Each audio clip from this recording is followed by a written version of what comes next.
Jai Hind everyone, my name is Pranjali Pandey, Faculty of English from Major Culture Classes. Again we are here with your model paper of CDS. You need to attempt the questions और attempt करने के बाद you just need to comment in the comment box कि आपने कितने questions correctly attempt किए हैं, right? So read the question and answer the following. Question number 1, spotting error. Question पढ़िए और बताएं किस part में error है.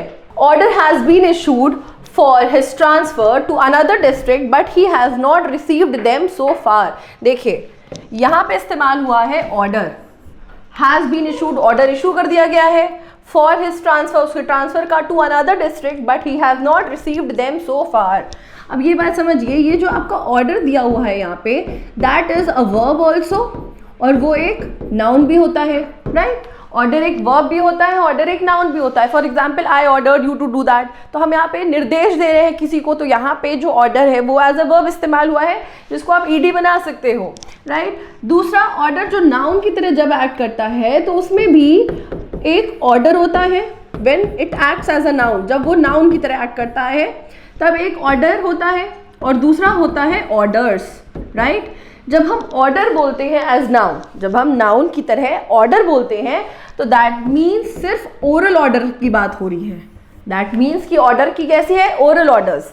हिज ऑर्डर्स वर फॉलोड, हिज ऑर्डर्स वर फॉलोड. अब हम उसके ऑर्डर्स की बात करें, हिज ऑर्डर्स, ऑर्डर्स यहाँ पे क्या हो जाता है, या हिज ऑर्डर वॉज फॉलोड. तो यहाँ पे वो जो ऑर्डर है, अगर ऑर्डर्स बोल रहे हैं तो मतलब वो लिखित ऑर्डर की बात हो रही है.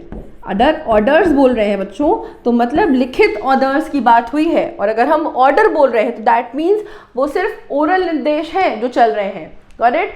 तो ओरल निर्देश, ओरल ऑर्डर मतलब ऑर्डर. लिखित है तब फिर क्या हो जाएगा, ऑर्डर्स हो जाएगा. सेकेंड थिंग, ऑर्डर्स अगर लिखित हैं तो क्या हो जाएंगे, हैज बीन की हैव बीन. सेकेंड थिंग आपको ये ध्यान देनी है. अब वो कैसे पता चलेगा कि यहाँ पे ऑर्डर्स हैव आया है. अगर आप सेंटेंस ध्यान से पढ़ते हैं, orders have been issued for his transfer to another district but he has not received them. यहाँ पे them किसके लिए आया है, ऑर्डर के लिए आया है ना. यहाँ पे ये जो नाउन है इसके लिए आया है, ऑर्डर्स के लिए आया है. तो जब ये them ऑर्डर्स के लिए आया है तो ऑर्डर्स के बाद जो हम हेल्पिंग वर्ब या फिर मेन वर्ब का इस्तेमाल करेंगे वो भी क्या होना चाहिए था, अपने प्लूरल फॉर्म में ही होना चाहिए था. तो यहाँ पे ये जो हैज़ हेल्पिंग वर्ब है वो क्या है, बिल्कुल गलत है. यहाँ पे क्या हो जाएगा, हैव हो जाएगा. Got it. आई होप आपको ये क्वेश्चन समझ में आया होगा. This is a very important question. Orders have been issued for his transfer to another district but he has not received them. Them किसके लिए आया है, orders के लिए. So far. Got it? So error आपका किस पार्ट में है, क्वेश्चन नंबर 1 का फर्स्ट पार्ट में. एक ऑर्डर आपका नाउन होता है, दूसरा ऑर्डर आपका वर्ब होता है. ऑर्डर जब नाउन होता है तो उसका मतलब होता है ओरल ऑर्डर्स, और ऑर्डर जब लिखित होता है तो that is orders and not order. Got it. Question number 2. He could make them accepted his proposal because he was quite familiar with their practice. वो उनको अपना proposal accept करवा सकता था क्योंकि वो बहुत ज़्यादा familiar था उनकी practice से. अब यहाँ पे क्या हो जाएगा, read the question and answer the following. He could make them accepted होगा कि एक्सेप्ट होगा, क्या हो जाएगा, ही कुड मेक देम एक्सेप्टेड. अब यहाँ पे कहीं भी वर्ब की सेकेंड फॉर्म की जरूरत है, बिल्कुल नहीं. तो यहाँ पे क्या होना चाहिए था, he could make them accept his proposal because he was quite familiar with their practice. Got it? So आपका एरर किस पार्ट में है, आपका एरर बी पार्ट में है. Question number 3, read the question and answer the following. क्या आपने भी देखा है भारतीय सेना में जाने का सपना? मेजर कल्सी क्लासेस करेगा आपके ऐसे हर सपने को साकार. जुड़िए हमारे ऑफलाइन क्लासरूम प्रोग्राम के साथ जहां आपको मिलेगा एक्सपर्ट फैकल्टी टीम का guidance, best defence oriented books, बेहतरीन physical training, doubt counter facilities, special current affair की क्लासेस और मंथली यूनिट टेस्ट. आज ही लीजिए डायरेक्ट एडमिशन और पाएं 2000 का कैशबैक. अधिक जानकारी के लिए हमें कॉल करें 9696330033 पर और विजिट करें www.majorkulsiclasses.com पर. जय Hind. We organized my birthday party at one of my friend's house as the restaurants were closed because of lockdown. देखिए ध्यान दीजिए, यहाँ पे बात क्या हो रही है, one of my friends house की बात हो रही है, राइट. देखिए यहाँ पे वन ऑफ के बाद आप पोजेशन का इस्तेमाल नहीं करेंगे, राइट. वन ऑफ के बाद आप यहाँ पे पोजेशन का इस्तेमाल नहीं करेंगे, this will be wrong. One of के बाद जो पोजेशन आया है, वन ऑफ के बाद जो पोजेशन आया है वो अपॉस्ट्रॉफी एस में नहीं आ सकता, ये बिल्कुल गलत हो जाएगा। Got it? सो आपको इस पूरे पार्ट को फ्रेज करके क्या लिखना पड़ेगा? We organized my birthday party at the house of one of my friend. Got it? क्या हो जाएगा यहाँ पे? We organized my birthday party at the house of, अब एट क्या दिखाता है? पोजीशन दिखाता है कहाँ पे हो रहा है वो place, at the house of one of my friend as the restaurants were close because of lockdown. Got it? So आपका एरर किस पार्ट में है? आपका एरर यहाँ पे बी पार्ट में है। Got it? Question number 3 B part. Next question number 4, Sushma gave me a very important advice to leave my current job and join a multinational company. Read the question and answer this. Sushma gave me a very important advice. देखिए यहाँ पे use क्या हो रहा है? Advice. अब ये बताइए एडवाइस क्या है? नाउन है। Very good. अब एडवाइस कैसा नाउन है? काउंटेबल है कि अनकाउंटेबल है? अनकाउंटेबल है। और अगर ये जो एडवाइस अनकाउंटेबल नाउन है तो क्या आप इससे पहले या फिर एंड का इस्तेमाल कर सकते हैं? बिल्कुल नहीं कर सकते। तो यहाँ पे ये जो ए आर्टिकल का इस्तेमाल हुआ है वो बिल्कुल क्या हो जाएगा? गलत। सो आपका एरर किस पार्ट में है? 4th ए पार्ट में। Got it? Next question, question number 5। Read the question. The tournament called cricket world cup added flair to the dull and monotonous lives we were busy for। जो tournament है जिसको हम cricket world cup के नाम से जानते हैं, it added flair. Added flair का मतलब उसने एक लाइट या स्पार्क ला दिया टू द डल, और हमारी डल और मोनोटनस जिंदगी में वी वर बिजी विद, जो हम अपनी लाइफ के साथ बिजी थे। तो देखिए आप लाइफ के साथ बिजी थे या लाइफ के लिए बिजी थे? ऑब्वियसली अपनी जिंदगी के साथ बिजी थे। तो यहाँ पे क्या हो जाएगा? बिजी फॉर की बिजी विद? सो यहाँ पे एरर हमारा किस पार्ट में है? सी। बिजी फॉर ना होके क्या होना चाहिए? Busy with. आई होप आपको ये एरर्स क्लियर हो गए होंगे and you need to comment in the comment box कि आपके 5 एरर्स में से कितने सही हुए हैं, और अगर आपके ज़्यादा गलत हुए हो तो यू नीड टू अगेन आपको ये दोबारा पढ़ना चाहिए। You need to go through it and you need to find out your errors. Got it? चलिए देखते हैं next question. Next is your sentence improvement. Read the question and find out कि आपका क्या ऑप्शन होगा। The glass figurine that was being shown in the store window appealed to me. Appeal का मतलब क्या होता है? वो आपको बहुत ज़्यादा क्या लगी? एक्साइट, आपको बहुत एडमायरिंग लगी, आपको बहुत अच्छी लगी, अट्रैक्टिव लगी, राइट? अब यहाँ पे देखिए बात क्या हो रही है, जो ग्लास फिगरन में स्टोर विंडो पे जो ग्लास फिगरन थी, अब दैट वाज बीइंग शोन का मतलब क्या हो गया कि कोई वो लेके खड़ा है वहाँ पे, वो आपको दिखाई जा रही है। अब अगर स्टोर विंडो पे है वो ग्लास फिगरन, तो वो वहाँ पे किस लिए रखी है? डिस्प्ले की रखी है, राइट? कि वो ऐसे खड़े होकर दिखाने के लिए रखी हुई है। तो यहाँ पे क्या हो जाएगा? That was on display, that was exhibited, that was advertised, या फिर नो इम्प्रूवमेंट। यहाँ पे क्या होना चाहिए? That was on display. Generally हम लोग विंडोज पे डिस्प्ले के लिए लगाते हैं शॉपकीपर्स वगैरह, राइट? सो यहाँ पे करेक्ट आंसर क्या होना चाहिए था? यहाँ अप्रोप्रिएट क्या होना चाहिए था? 6 का A part. Got it? Next question, question number 7। As soon as coming to making music, the most impressive instrument might be the human vocal cords।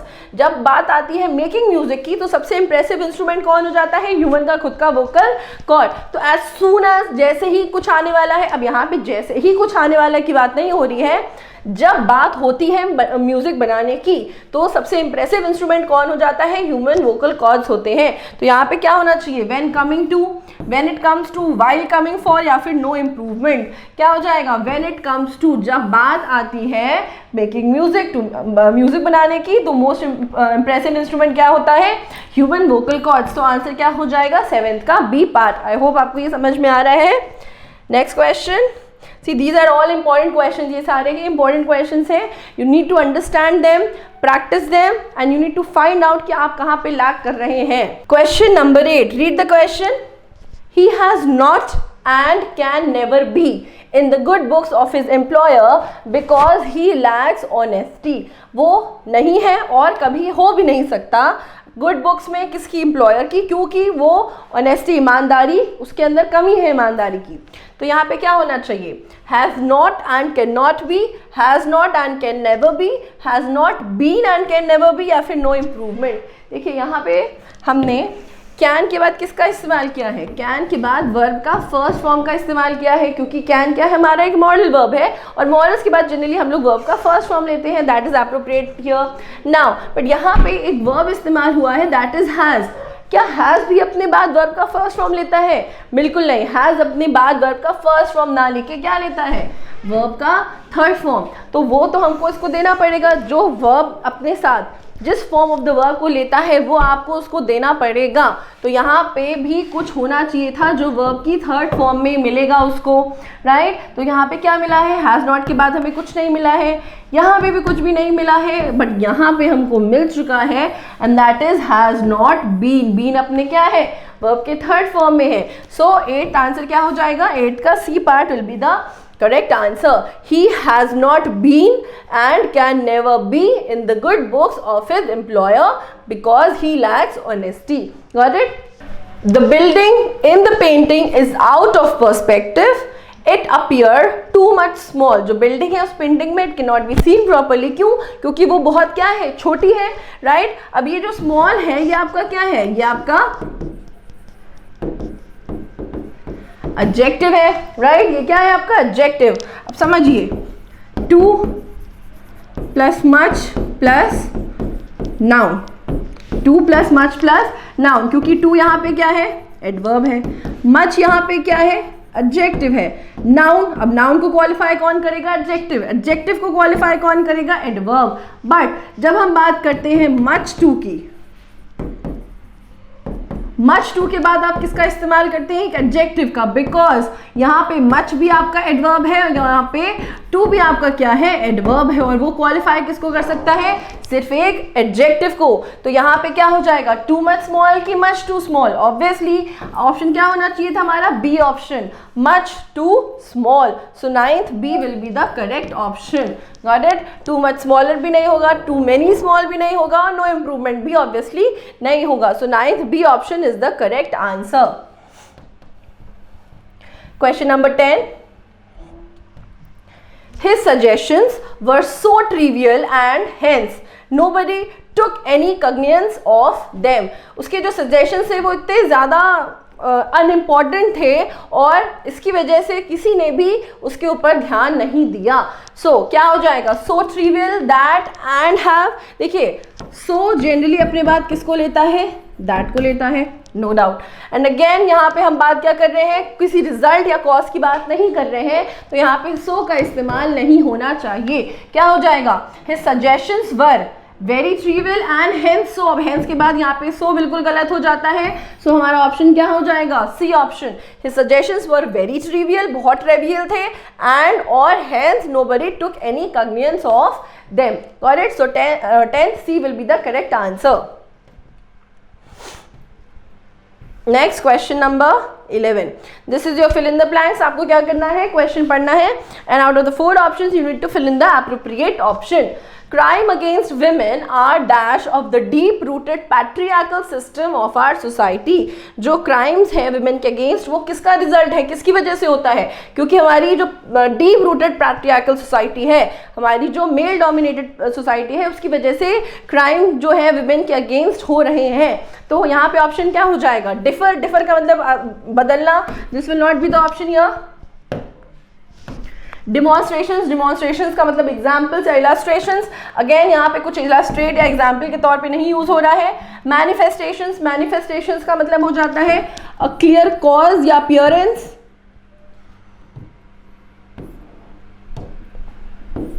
A clear cause और अपीयरेंस, वजह। एक्सप्लेनेशंस, एक्सप्लेनेशंस अगेन यहाँ पे कुछ explanations जैसी बात नहीं हुई है, तो क्या हो जाएगा? Crimes against women are manifestations, cause and result relationship of the deep-rooted patriarchal system of our society. So 11th C will be your correct answer. Question 12. At night, the hungry orphan would sneak into the kitchen, चुपचाप kitchen में झाँक के जाना, and dash amounts of food, और क्या करना? Food को देखते हैं। प्रेफर, प्रेफर का मतलब हम जब ऑप्शन चुनते हैं prefer, that is the word, यहाँ पे प्रेफर नहीं आएगा। पिल्फर, पिल्फर का मतलब होता है चुराना। लिफ्टर, लिफ्टर आपका क्या है? नाउन है, and this means a person who steals food from store. But क्या यहाँ पे नाउन की जरूरत है? बिल्कुल नहीं। तो यहाँ पे लिफ्टर भी नहीं आ सकता। सेन, सेन का मतलब होता है समझदार। सेन का मतलब क्या होता है? समझदार। अब यहाँ पे सेन की भी जरूरत बिल्कुल भी नहीं है। तो क्या हो जाएगा? At night the hungry often would sneak into the kitchen, kitchen में झांकता था, एंड पिल्फर अमाउंट्स ऑफ फूड, और चुरा लेता था बहुत सारा खाना। Got it? सो हमारा आंसर क्या हो जाएगा? 12th B part will be the correct option. Moving to the next question, question number 13. Read the question. Siddharth dashed his wife and children and left for mountains. Siddharth ने अपनी wife और children, अब यहाँ पे क्या सेंस निकल रहा है? छोड़ देने के लिए, क्योंकि वो खुद कहाँ चला जा रहा है? माउंटेन्स में, राइट। तो क्या हो जाएगा? डायरेक्टेड, डायरेक्टेड का मतलब निर्देश है ना, वो निर्देश यहाँ क्यों देगा? डेजर्टेड, डेजर्टेड का मतलब होता है अकेला छोड़ देना। नेग्लेक्टेड, नेग्लेक्टेड का मतलब होता है इग्नोर कर देना। This will also not be the answer. Stand by, stand by का मतलब होता है किसी के साथ खड़े रहना। तो अगर वो साथ खड़े रहता तो वो लीव क्यों करता माउंटेन्स के लिए, राइट? तो यहाँ पे क्या हो जाएगा? Siddharth deserted his wife and children and left for mountains. तो यहाँ पे ऑप्शन हमारा क्या हो जाएगा? 13 B part. Got it? Next question, question number 14। अब आपका सिनोनिम स्टार्ट होता है यहाँ से। You need to read the context here, और उस बेसिस पे आपको अपना सिनोनिम्स का आंसर फाइंड आउट करना है। The queen was aware of the insolent behaviour of the lords. Queen को पता था किसके बारे में? जो लॉर्ड्स का बहुत ही ज्यादा अपमानजनक बिहेवियर है। इंसोलेंट का मतलब क्या हो जाता है? Stubborn, not good behaviour, right. अब हम देखते हैं हमारे सिनोनिम्स में कौन सा ऑप्शन करेक्ट हो जाएगा।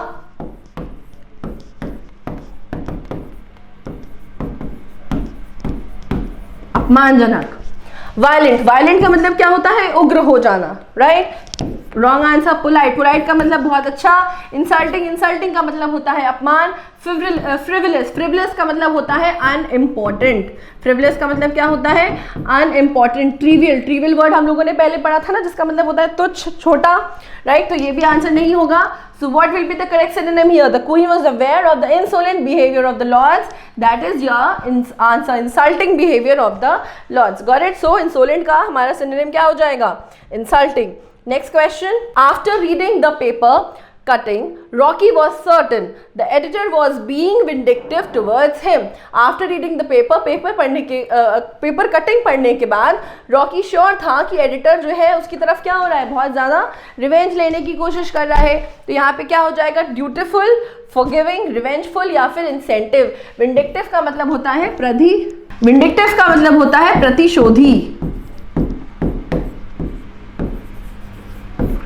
प्रतिशोध लेना, बदला लेना, राइट। तो यहाँ पे कौन सा ऑप्शन है जो बदले से मिल रहा है? हमारा रिवेंज। रिवेंज का मतलब क्या हो जाता है? बदला, revengeful.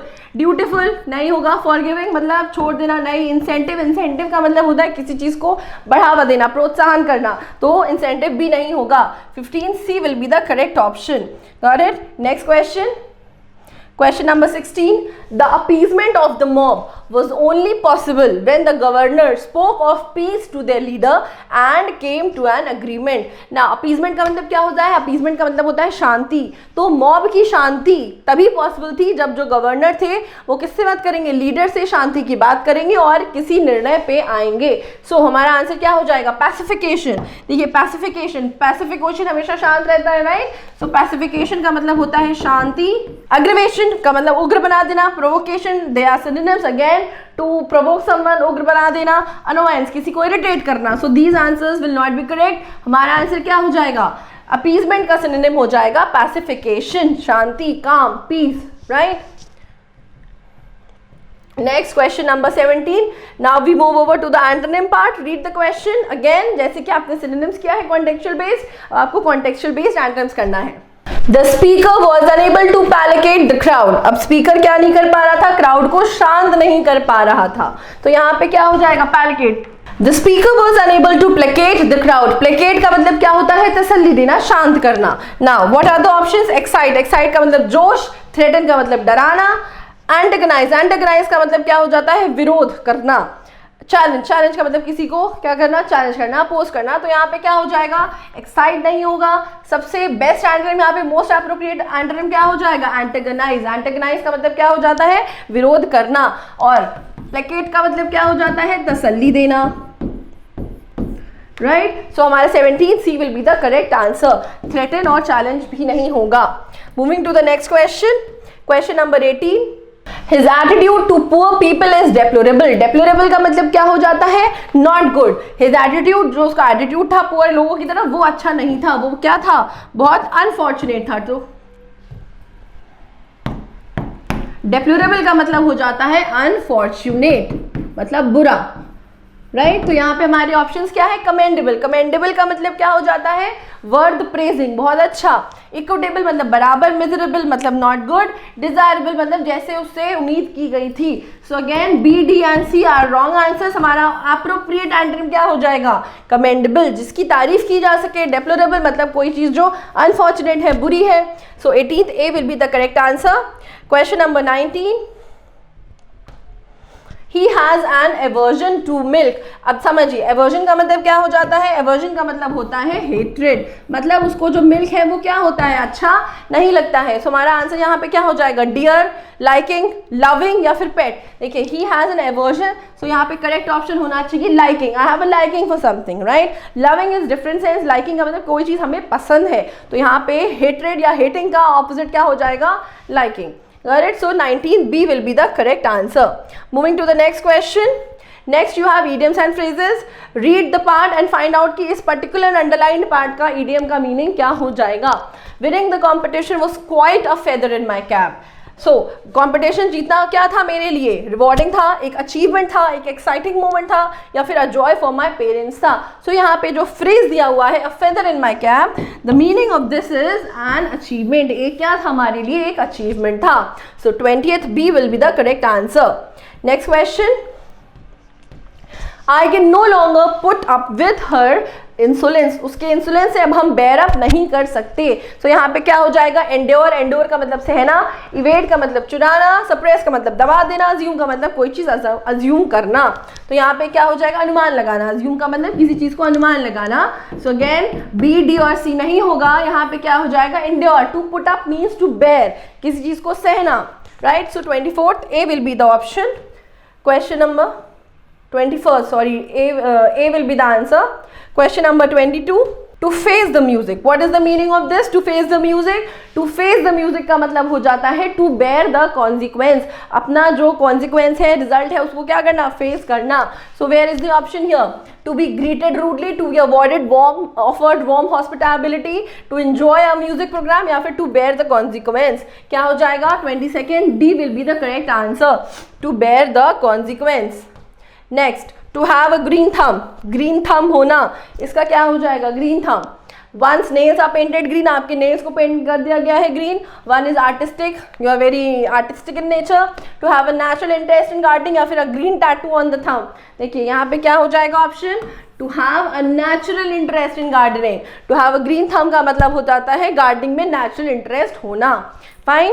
Now we move over to this part, word identification. Read the question and you need to identify कि ये कौन सा part speech है यहाँ पे.